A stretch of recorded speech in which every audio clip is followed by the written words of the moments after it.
it's your girl Arsharae, and if you are new to my channel, welcome. Make sure you hit that subscribe button. If you're not new, welcome back to my channel. Today, I'm gonna be giving you a review of Love and Hip Hop. Not Love and Hip Hop. um, Growing Up Hip Hop, Atlanta. Um, Season 2, Episode 3. And I did not write the name of it down. So I will put it in the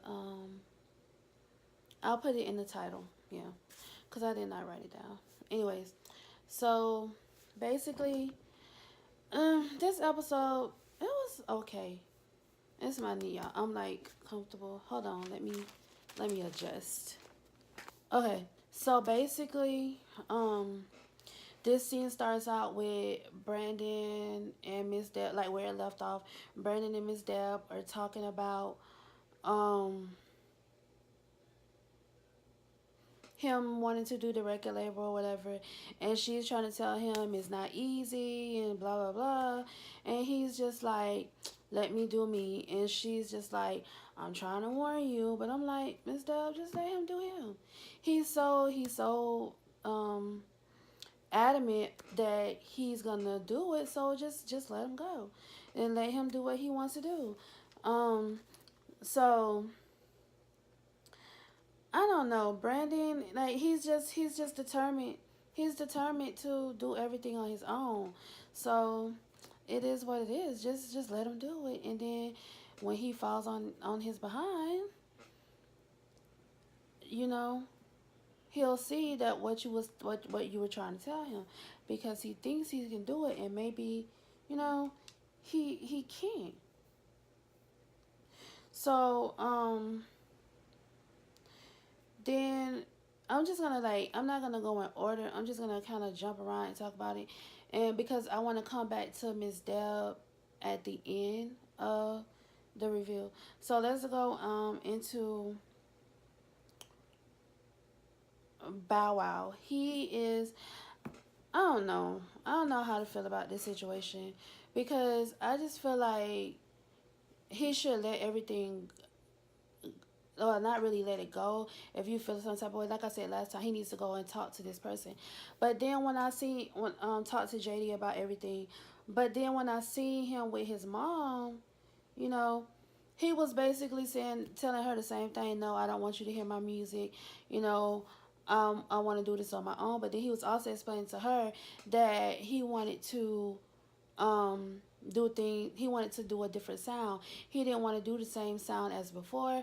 He's basically trying to reinvent himself as an artist. I was like, okay, so I better understand, you know, his situation and why he's doing things the way he do. I still think the way that he's doing them, I still think that he could do it better, but you know, people handle things differently. So we'll see what happens with that situation.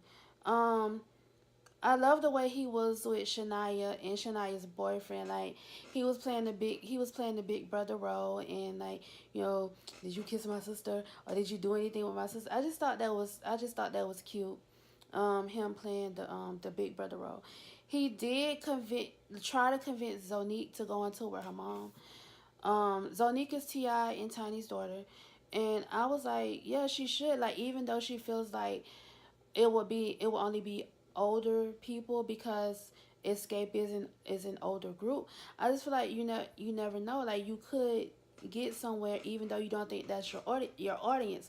Like he was telling her, you know, I went on tour with NSYNC when I was younger. I didn't think that was going to be my crowd, but it was the best tour I ever did. So now she's saying she's considering going on tour. And he also told her he wasn't sure about the whole moving in with Reginae, and I was like, yes, like I'm saying the same thing, but then he gonna turn around and say, oh, just let me throw the first house party, and I'm like, really, really. Um, Ayana, she's still, we meet I in this episode. Ayana is talking with Shania, and they're doing their mood boards that their dads want them to do to prove that they're worthy of getting their money for their lines.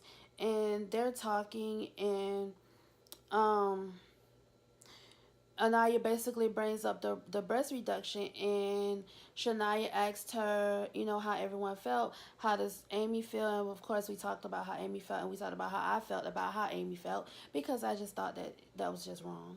And then she said that her dad didn't know.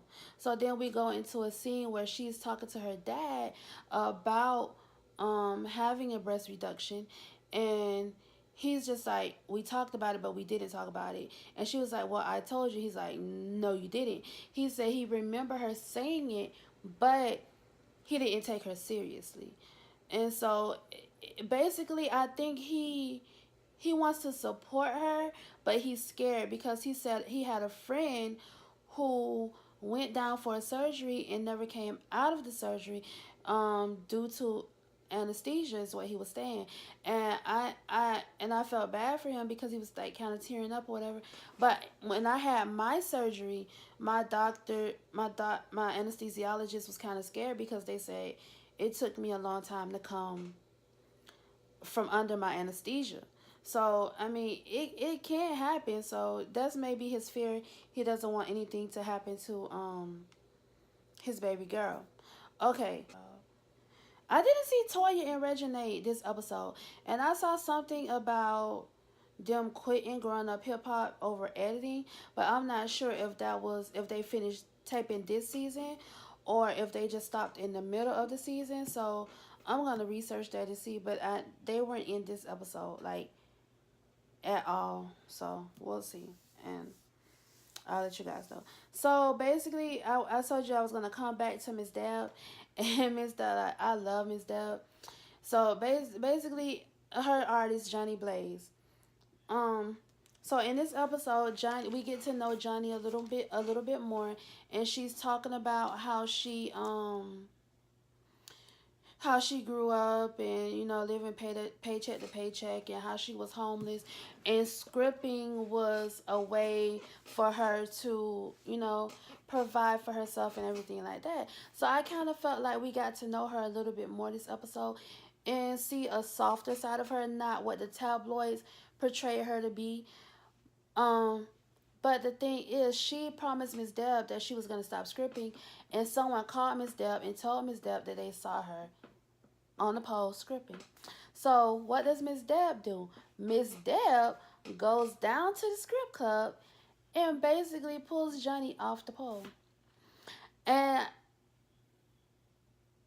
I don't know. I don't know. I just thought, I was like, okay, yes, Miss Deb, I understand that's your artist, but if she feels like that's the only way that she can make money, unless you're providing her with another way to make money, she got to make her money, the best way she knows how. Yes, she has other talents, but if she doesn't know how to use those talents, then and that's the only thing that she knows, teach her a better way.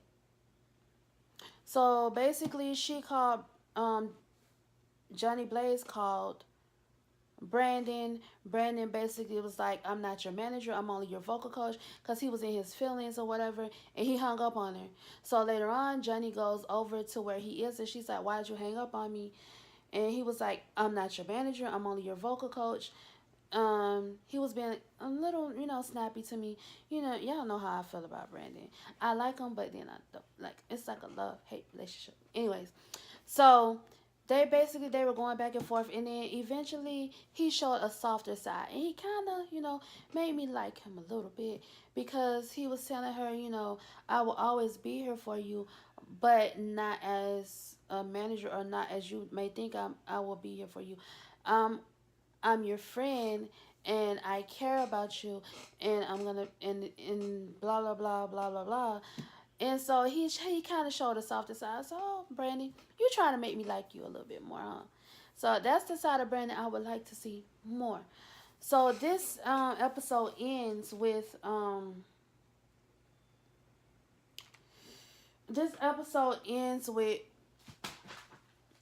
the brat going to meet with Miss Deb, and Miss Deb and the brat are talking about um Brandon and the whole situation with him wanting to start his own record label, and how she had to pull Johnny off the stage while she was scripting and all this crazy stuff.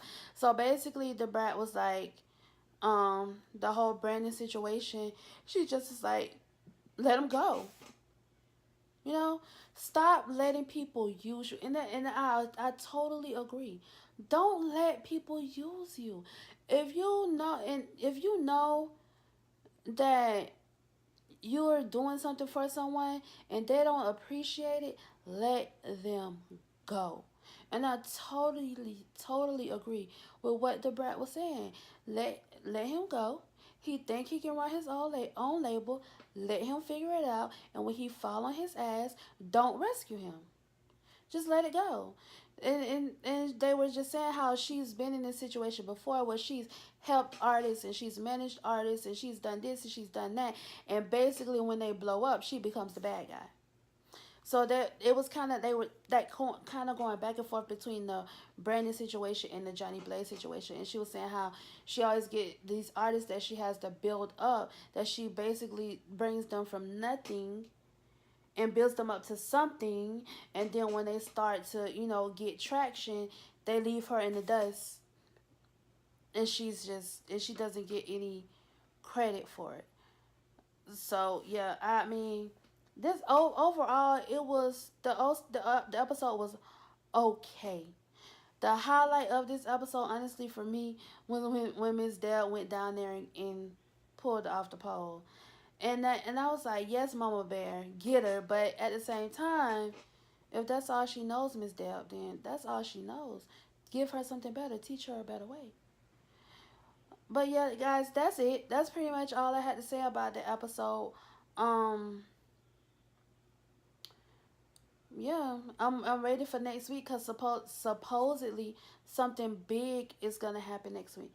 So if you like this video, please give it a thumbs up. Share with a friend. Make sure you subscribe if you have not already done so. And I will see you guys in the next video. Thank you for watching. Bye.